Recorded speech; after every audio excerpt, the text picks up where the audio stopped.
Hi, and welcome to this Fathers Group video, which is about some of the key facts parents need to know about how children develop. This is the second of 3 videos we've put together for fathers in Southwark, and we hope it will help you to understand the different phases children go through as they grow up, ultimately helping you to be a more confident and informed father. My name is Alex Francis, and I work for Family Early Help Service, Southwark Council. And in this video, I shall be talking to our Fathers Group Programme Lead, Mr. Ben Campbell, about how we will adapt our parenting strategies as our children go through different developmental stages. This video is 10-15 minutes in length. If you can find space or room in your house where you can just sit down and just watch it. So, without further ado, here is the video. So, Mr. Campbell, we're back again. Could you just tell us a bit about child development and what exactly you mean by that?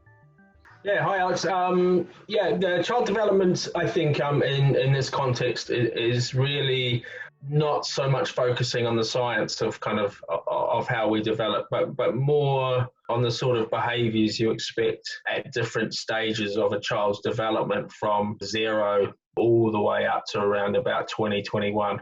From a parenting perspective, it's what we can do to help our children and young people kind of go through each one of those stages of development and then reach adulthood. So could you talk a bit about, because there'll be obviously fathers with children that all range of ages, so could you just explain a bit about what happens to children as they progress through the different stages? Yeah, sure. I mean, I think the first thing to sort of explain is that as a very small child's brain becomes bigger and larger and starts to take on more sort of more skills that they need to become an adult, so their understanding of how the world works changes and it becomes more sophisticated, and children learn that the way that they behave within their world changes the way that the world relates to them. Often child development is broken down into 6 different phases. We're going to focus on 3 of those phases. The first one being the testing twos, the kind of toddler phase, where they can certainly be very difficult to manage and tend to kind of not want to follow instructions. In the testing twos phase of being a child, children obviously focus their main attention on getting their basic needs met. So that means that if they're hungry, they will tell you they're hungry. If they want to play with a certain toy, they will tell you that. When our children sometimes have a tantrum at the shopping till or in B&Q when you're trying to buy some paint or whatever it may be, often they have those tantrums because they would like to get their own way. And they feel as though if they see a sweet, that they want it and that you should get it for them because they want it. Whilst very irritating, actually is a good sign of pretty healthy and normal sort of brain development at that stage. As our children grow older, one of our key jobs as a dad or a parent is to try and get our children to understand and learn that they must share, that not everything they see they can have straight away, that they have to wait their turn. They may have to work to get some of the things that they want.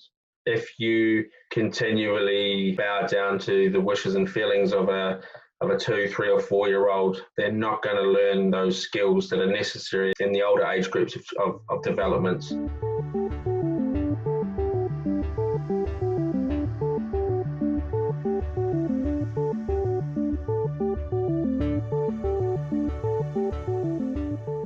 Kind of next big chunk of development really would be 5 to sort of the end of primary school. If we just focus on kind of primary school age children, at that point they've moved on from that kind of toddler phase. They are now starting to work out that every time they behave in a certain way there will be repercussions for that, and either from their mums or dads or both, or from the environment.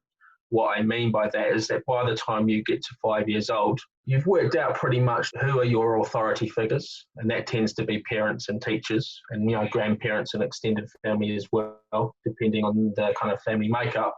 But there's certainly 1 or 2 people in your life that if you show willingness to be good and follow the instructions, that you will get rewarded by something.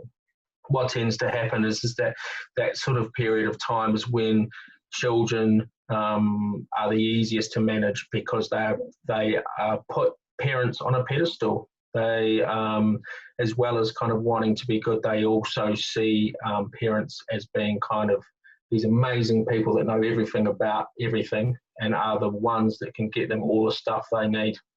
I think it doesn't matter if mum or dad are still together or live in separate homes. Mum and dad need to work together to support the needs of their children as they grow up. If mum and dad are not working together and are not on the same page, then children are very good at finding little chinks in the armour. And if they don't get something off mum, they will go directly to dad if they know that dad is definitely going to give them what they want. That can really cause a lot of difficulties in the relationship between mum and dad, regardless of whether or not they're actually living in the same house or maybe living in an alternative house. Children will then learn, it gives them a lot more control. If children then have more control in a certain home or with a certain parent, it becomes very, very difficult for that parent to then regain control, because the child will feel like they've got everything that they need. So why would they want to go back to the old way of managing it? So I think one of the key parts is communication between mum and dad, so that it's equal and fair across the board.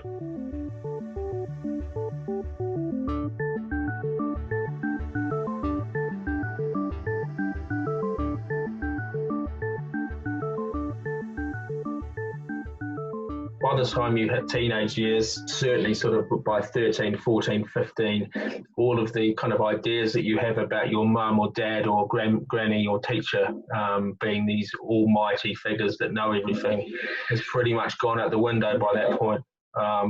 And that you're replaced by, well, in this day and age, influencers on YouTube. And anyone that's kind of cool, and almost certainly any mates that you have either in your classroom or at the kind of sports clubs you join up to, or your ballet class or whatever it is, you automatically kind of put up on a pedestal as someone that you should follow, and anyone that's perceived to be cool suddenly become far more interesting and far more wise than any old father would know. A lot of the research also says that teenagers will certainly respond well to their own family, and that includes us as dads. And so we need to continue to try and show that we want to be an important part of our teenagers' lives.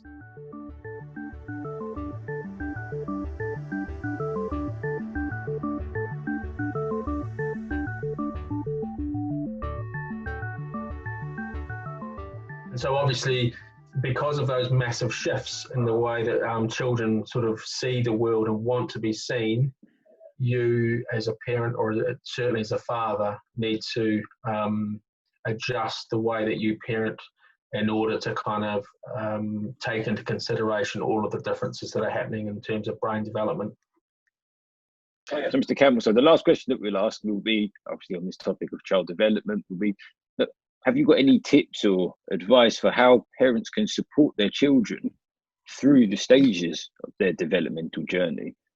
Children tend to develop in their own special way. So even though we've just talked a little bit about kind of the different stages of development, the best thing that you can do to promote development is just to show your child a lot of love, a lot of warmth, tell them that you're there for them. If you give them all of those things, then they will develop beautifully on their own. It's almost like providing them with a kind of the emotional support to let the brain and the physical side of their body just kind of do what it does naturally. Don't worry too much about different stages and kind of whether or not your child is particularly more advanced or behind other children of a similar age. In terms of schooling as well, and development in schooling and education, which I think is vital.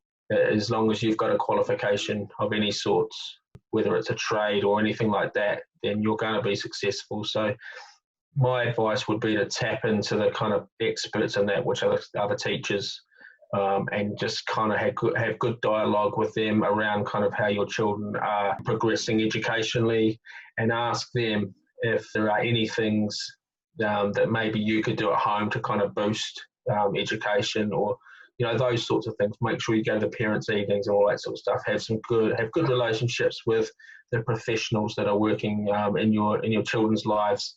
And just to add on to the end of that, are there any obstacles that may be presented through the normal stage of a child's life that may hinder or stop them developing in the way that they should?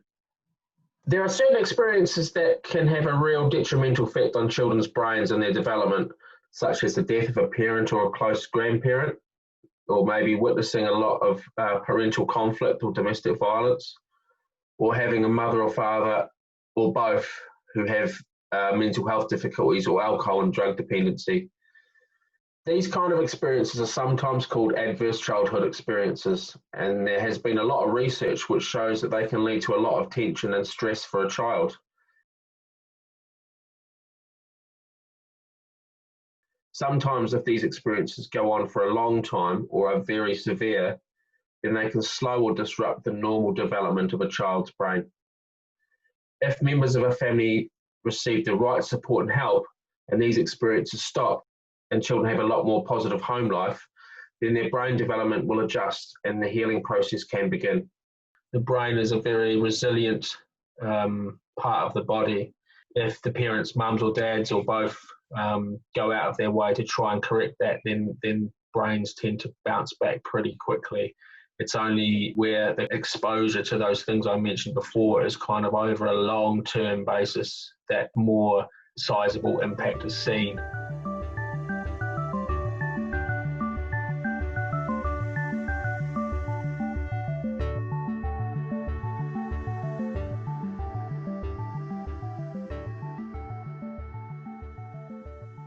So the best things that we can do as fathers to kind of help our children develop, if children can grow up with healthy, balanced diets, getting lots of fruit and vegetables, that certainly helps.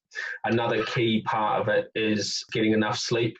The reason why children, when they're very young, need a lot of sleep is because that's when most of the actual kind of development is done. So one of the kind of key parts for teenagers, particularly when they want to stay up all night and on their games, etc., is actually to get them to come off those and start to kind of have a good sort of sleep routine. But I think equally as important as those kind of sort of physical things like food and sleep is the emotional stuff that certainly dads can provide. Children that have a good relationship with their dad, and the dad does not have to live in the family home, but if they've got a good relationship with their dad and their dad is there to help them out through life, they've got a far, far better chance of being a successful adult. And again, it's all about kind of preparing our kids so that by the time they reach adults, they are kind of self-confident and they've got good self-esteem, and they've got a kind of social competence that will give them all of the skills necessary to become a successful adult. Thanks for watching. We hope this video has given you more of an understanding of how kids change and develop and how we can support them through each different phase.